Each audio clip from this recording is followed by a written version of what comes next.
President Muhammadu Buhari and the Apex Igbo socio-cultural organization Ohanaeze Ndigbo and many other prominent Igbo leaders have mourned the demise of the only surviving member of the Zikist Movement, Chief Mbazuluike Amaechi, popularly known as the Boy is Good, who passed on at the age of 93. Amechi, who became the youngest Aviation Minister during the First Republic, died while without achieving his desired aim of ensuring the release of the Indigenous People of Biafra IPOB leader Mazi Nnamdi Kanu, being detained by the federal government over treasonable charges. Until his death, Chief Amechi, who hailed from Amihe village in Ukpo, Newi South local government area of Anambra State, was a nationalist. Well, joining us to discuss his life and times is Francis Chilaka, a public affairs analyst, and Professor Richard Wokocha, who is a professor of law at the River State University in Port Harcourt. Thank you so much, gentlemen, for joining us. Thank you, Mariam. All right. Francis, I want to start with you, of course. Looking at this man, he was a young aviation minister. Some would, refer to him as a nationalist, one who would have wanted Nigeria to go from where it was to a better, place. Although he lived to a good old age, one would say that he did not necessarily see the Nigeria that he prayed for, aspired, or even fought for, especially for one who was part of the Zikist movement. What's your take on this? Well, you see, the thing is with people like him who believed in Nigeria, they were purely, I would call them purely Nigeria, purely patriotic. For them, what has played out today is not what they ever dreamed of. The Nigeria of today is not the Nigeria that the Zikist, the Awoist, the Sadwanas, this is not the Nigeria they envisaged. They envisaged a Nigeria that will be flowing with milk and honey, a Nigeria where the citizens will be proud, moving around, a Nigeria where, everything will be working. But unfortunately, a lot of these Zikists, especially now that the last one is gone, they've gone to their grave regretting, I'm telling you, they are regretting, fighting for independence for Nigeria. Because the crop of politicians we have today are nothing to write home about. They're not patriotic, they're not nationalists, they don't even believe in the structure called Nigeria. They only believe in themselves. So you see somebody like the late youngest minister, so to say, the boy is good, you'll appreciate what it takes to be a Nigerian. These are people who, when you listen to them talk, when you read about their life history, you'll be proud to be a Nigerian. But then, it is what it is. We're faced with a situation that... I think that we lost that connection there with Francis. Let me come to you, Professor Wokocha. You obviously have been here a bit longer than most of us. For people who, like Francis said, who fought for the independence of this country, people who wanted Nigeria to be a great nation, and like he said, he also probably would go to his grave regretting. We do not know that. But looking at Nigeria then and Nigeria today, what has been the achievement that one can actually just, hit their chest and say, well, we've come a long way and we've done this and that, as opposed to what's happening here now? Well, I'm afraid I will agree with Francis. Anyone who was around at that time on the dream of Nigeria was conceived, who unfortunately happens to be around now the way Amechi has been, will definitely live with regret. How on earth can you really feel something different? Look around, and the red lines you had in the country back in the 60s are no longer there. The airports, yes, we have more airports now, and probably better facilities, but things are not really working the way they should. And especially, besides the facility, you are not free the way you were in the 60s. How many years down the line, over 50, 60 years down the line, you are not as free as you were when you began. You can only live with regret. I will agree with Francis that we can have no better story to tell when he gets to take another than to say it's the same. What I left as I was coming back was the same of what we dreamt of when we started the topic. looking at Nigeria today, of course, I mean, even the blind man knows the situation of Nigeria, whether it be in terms of insecurity, whether it be the economy, whether it be corruption. I mean, on every side, we seem to be burdened. And every single time we get to an election cycle, we're hearing politicians sing the same old song. I remember talking to a representative of the APC presidential candidate, and he said that he was trying to defend, you know, why they co-opted some parts of the 1993 manifesto of the former SDP presidential candidate, Abiola. Well, he said that, you know, what was in 1993 is same in 2022, and that's why they co-opted it, so that they can build the Nigeria that they wanted to build in 1993. So it makes me ask the question, if all of these politicians have been telling us the same story, they're giving an opportunity and nothing is being done, and they come again to sing the same song, are we not going around in circles, or are we not, is it not madness when you're doing the same thing over and over again and hoping for a change? Certainly, it will certainly be madness, as to define it, to do the same thing over and over again and expect a different result. I have several times on this media said that what this country needs is not so much of strongmen and magicians, but the change of the structure that has enabled the madness we're experiencing now to go on. So I think critical to fixing this country is making the necessary changes, constitutional changes that will enable the country to function as a country. What we have now will not allow a country like ours function like a country. It will not allow units to make efforts to develop. It will not allow units of federating units to develop at their pace. It will not even allow any unit put forward its best foot. So how on earth do you attain development in that scenario? You need to go back to a structure that works. And their co established in the 60s enable them function. It enabled each unit do its best. It enabled them have a healthy competition. The entire wrangling we have now, we did not have at that time. So what is wrong with trying to do what we have done before? We are not talking of rocket science. We are not talking of some science that we don't know about. This is something we have practiced before in the past that works for us. What is wrong with going back to where you left before? And I mean, keeping yourself in order and remaining naked the way you have been in the last how many decades? Francis, I don't know if Francis is back. I want to toss this question to Francis. Francis, I listened to one of the campaign messages of some of our past leaders, and I'm talking about in the 60s. And it's the same thing. They were talking about agendas, 5-point agenda, this and that. And I'm thinking today, we're in 2022. The whole world is fast ahead of us. I mean, thank goodness some of us are playing catch up in the tech world. But then leadership is at the core of all of this. So let's talk about leadership. Let's start with President Buhari. President Buhari is one of the leaders who's tried to be president four times, and the fourth time he made it. But here we are. We're back at where we were in 2015, anybody but whoever was sitting there. And I'm asking, could it also be that we Nigerians are part of the problem, and that's why we have the kind of leadership that we have? Because again, there are people who are willing to fight for even the leaders who are somewhat corrupt and have stolen from our coffers and are still promoting them and whitewashing them. Are we part of the problem, and how do we get ourselves out of it? The Nigerian people are part of the major problem of Nigeria.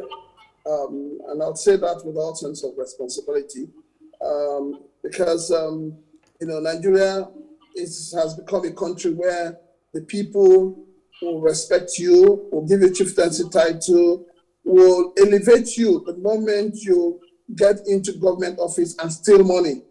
So in other words, if you're in governance and you do not steal, you do not enrich yourself corruptly, you do not embezzle government funds, which is the public funds that you're meant to protect, the people will not respect you. So this is where the major problem starts from. Secondly, the problem also is the fact that people have turned politics and governance into money-making machine. What we have today are not leaders. What we have today are selfish individuals who do not, like I keep saying, they do not believe in Nigeria. They are not patriotic. Because if you're patriotic, if you go back to the times of late Mbazuluike, Amechi and co, you'll find out these were men who came out to serve the people. They had plans. They wanted to add value to the lives of the people. What you have today are people who bribe their way through the people to get power, to enrich themselves and their cronies and their family members, not caring about the society, not caring about the people. So when we talk about leadership in this country, we have not really gotten leaders, so to say. I would say this, that I've not seen, someone who is a leader, because the people we've had have not shown the traits of good leadership. They have not been able to carry the people along. They have not been able to ask, what do the Nigerian people want? And not what I want to give to the Nigerian people. We're having problem with roads, we're having problem with electricity, we're having problem with hospitals, the problems are enormous. And yet, no government has been able to sit down and address it. That is why you find that those in power today, once they have headache, they run abroad. Yet, all our doctors, all our nurses are leaving this country in droves, going abroad. So, it can be very embarrassing for a Nigerian. You travel to, say, UK, or you travel to the US, and you go to the hospital, and then there you are being attended to by a Nigerian who ordinarily should have been in Nigeria providing services to the Nigerian people. So the problem, the thing is that we need to begin to think as if there is no boss. We need to begin to ask our leaders questions. We need to begin to hold our leaders accountable. We need to begin to ask for a government that is transparent. But we are not doing all of this because the government itself, those who go into power, use the weapon of poverty to hold the people down. And when they do that, the people probably have no choice, and their thinking faculty disappears, and they begin to, behave anyhow they want to behave. But I'm telling you that it is time for us as people, if we really want a Nigeria that our forefathers dreamt of, a Nigeria that the likes of Zik, the likes of Awo, the likes of Sadiwana fought for, the Nigeria that we would say we are the giant of Africa, the Nigerian people need to begin to think as if there is no boss. They need to begin to hold their leaders accountable.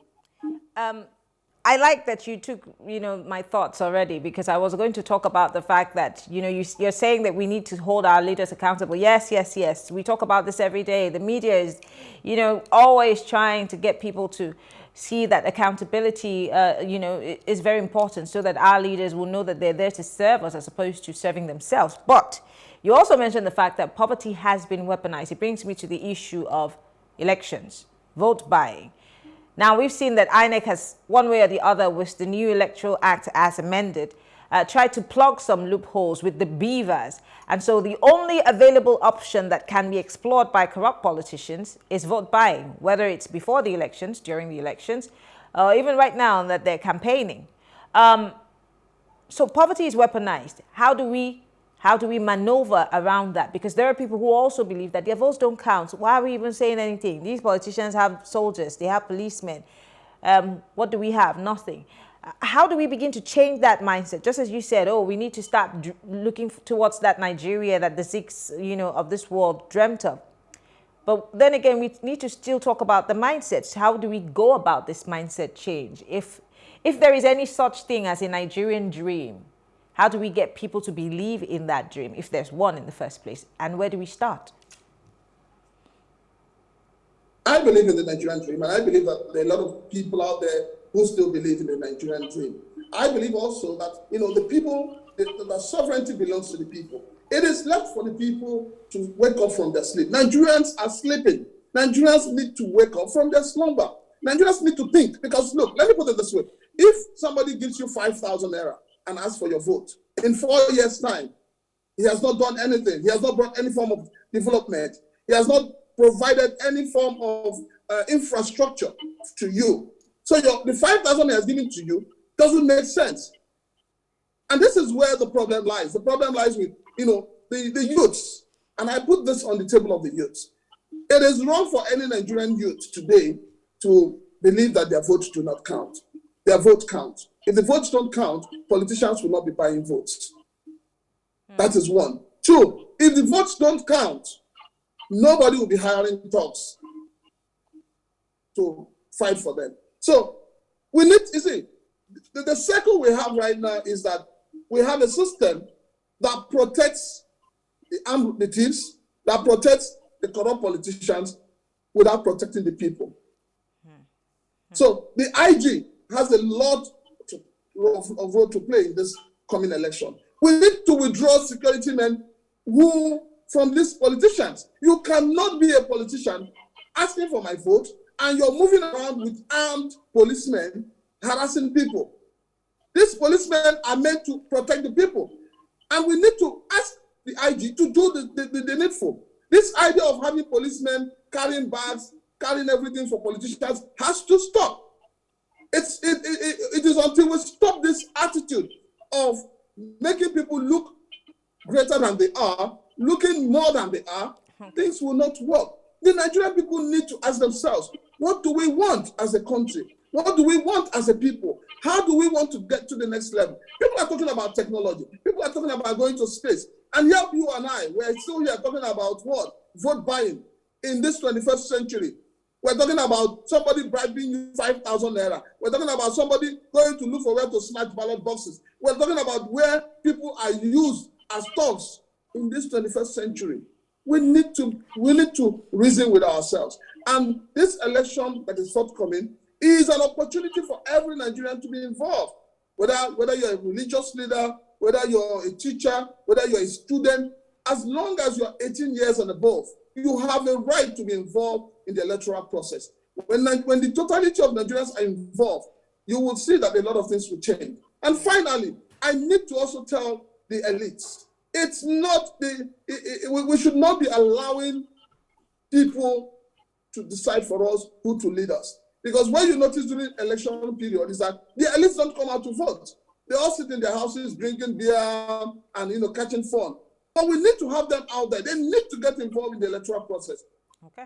We need everybody to get involved so that at the end of the day, whoever emerges as the president knows that I emerge because the people want me there, not because I want myself. Okay. We need to move out of the situation where we have people saying, it is me that must lead you. No, let the people say, this is who we want.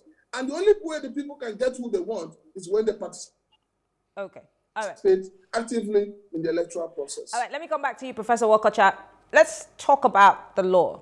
Now, a lot of people who have queried how Nigeria has turned out from time past to today, many would say the crafters of our constitution are part of the problem. Many would say the book that is supposed to run this country was not crafted by Nigerians who have the interest of Nigerians. Now, that's the saying of some people. But then in Nigeria, we have so many laws that have not necessarily been tested. And we've also tried to amend some parts of the Constitution, even though that, many have raised eyebrows. But I want to ask you, is the Constitution really our problem? Is it the crafters? Is it the crafting? Is it the book in itself, the Constitution in itself? Or what exactly do we need to do? Because again, 2023 for many would be a make or mar. We've heard people say this over and over again, and that's what was said in 2015. Here we are again, saying the same thing. Is it about the Constitution, or is it about the law that is not being tested? What exactly is it? I think for me, it's centrally about the Constitution. Yes, we do have a lot of other problems like the attitude of politicians and the citizens' posture of citizens. Yes, we do have all that. But those are not really the problem. I think the problem is cultural. First, the citizens seem to have been so withdrawn or so distant from the nation that the Constitution establishes, that the citizen is virtually without voice. So I think if we are going to find a way to give back voice to the people and give back the power to the people, we need to do some fundamental work on our structure, and that is through the Constitution. The Constitution establishes every other thing, and establishes every other law that operates in the country. So yes, You have the electoral process, for instance, if we zero into the election since perhaps around the corner. The central thing we must ensure happens is that the givers work. If that works, you can be sure at least that all votes that are cast will determine the outcome of the election. That is what has been missing in the Nigerian experience. That is what, in all the years and elections past, we have been unable to get right. It has been easy for those in control of any sectors and any areas to simply gather the boxes and stuff them with ballots, write results, and submit. But if you have an automated system where people cast their votes and the votes count automatically in the situation room, where the stealing of ballot box will not change the outcome of the election in that particular polling station, give it 1 or 2 election cycles, and all of that will die in this country. So what we need is to ensure that we are able to do what we have been unable to do. And then as a nation, as I said, we are not moving an inch from our present condition if we do not alter the power structure of the central government and the unit government. There is no federation in the world that operates the way we are operating in Nigeria. So you must be able to give back sufficient strength to the state for the state to be able to function as a state, be able to dream dreams, be able to plan how to realize these dreams, be able to invest, raise funds, and invest those funds or put those funds where they need to attain the development that they need. If your constant unit as a federation cannot do these basic things, we are not a federation. So in terms of our development, there is no running away from the fact that we must change from our constitutional structure. We must get back to a situation where the state has sufficient strength to be able to function as state and to be able to resist unwary and illegal interference from any other unit. That will come with constitutional amendment, sufficient constitutional amendment to make us a federal state. And then for the election, let's just start with that which we haven't done before. Let's see the rivers work. Let's see votes count. And when you do it this time, I am sure that Nigerians will not need much to make it work. INEC, the media, and NGOs can do the necessary information to sensitize the people, and I'm sure you will get a different outcome at the end of the election. Finally, gentlemen, because I think I have just a minute, so I'll just give you both 30 seconds to respond to this. How optimistic are you about 2023? And also, I'd like to just push this in, that in honor of this gentleman who was passed at the age of 93, great age, how are we certain that the labor of these heroes, these young men at the time who fought for Nigeria's independence, will not be in vain? Well, the only way the labor will not be in vain is when people are sincere to themselves. When people wake up from sleep and say to themselves, it is time to change. It is time to change the paradigm. Now it is time for us to move forward. And I keep saying it, and I'll keep saying it. Nigerians, 2023 will make or mar Nigeria. It depends on you. You need to go out there. You need to vote. You need to ask questions. You need to vote with people. You need to vote for people who have character, people who are ready to become leaders, people who are ready to serve, and not people who want to serve themselves or those who believe that it is their own right to lead the country. And Professor? On my part, I think we must change the law. We must work on the law. Men will be insincere. That's why laws were made in the first place. So let's work on the structure, make it difficult for insincere men to be able to carry on the way they have carried on in this country. And then for the people, get out there, go and vote. Vote whomever you want to vote. See that vote count. We can't make a change unless we make an effort. So get out and vote when the time comes. Thank you so much, gentlemen. Francis Chilaka is a public affairs analyst, and Professor Richard Wokocha is a professor of law at the River State University in Port Harcourt. Thank you so much, gentlemen, for being here. Thank you. Thank you. All right. And that's it on the show tonight. Before I go, I would like to give you my take.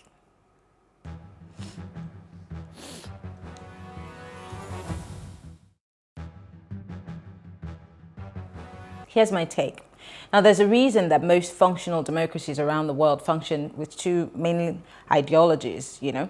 There's the conservative perspective, where it promotes individual responsibility with little to no government oversight over the lives of the people. Then there is the other, which is the liberal position, committed to ensuring that government checks the excesses of every Nigerian or every citizen to ensure equality of opportunities. Now, no matter your perspective as a human being in those countries, we can all accept that the government has a responsibility to create a conducive environment for individual empowerment. Now, the greatest tool any government can deliver to its citizen is the power of knowledge. Education empowers the scale to, gives you the empowerment to scale fences of ignorance. It promotes innovation and keeps us empowered, with the solutions to all of our problems. Now, any government that is invested in empowering its people through education is worth a consideration for anybody's vote. So if we are going to be giving our votes in 2023, we should be looking for somebody who is out to empower us, Nigerians. I'm Mary Anna Cohn. Have a good evening.